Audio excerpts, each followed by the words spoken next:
मुल्की सियासत में नया मोड़। जहांगीर तरीन हम ख्याल ग्रुप के मुस्लिम लीग नून से राब्तों का इंकशाफ। जराये के मुताबिक ग्रुप ने उस्मान बुज़दार के खिलाफ अदम एतमाद पर मुकम्मल साथ देने की पेशकश कर दी है। नून लीग ने देखो और इंतजार करो की पॉलिसी का इशारा दे दिया।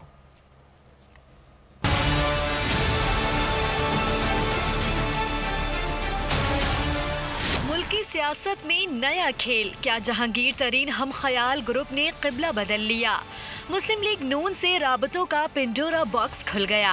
जहांगीर तरीन हम ख्याल ग्रुप के मुस्लिम लीग नून से राबतों का इंकशाफ। जराये के मुताबिक एतमाद साजी के लिए ग्रुप ने नून लीग के कहने पर मरकज और पंजाब में पार्लिमानी लीडर मुकर्रर किए। उस्मान बुज़दार के खिलाफ अदम एतमाद पर मुकम्मल साथ देने की पेशकश भी की।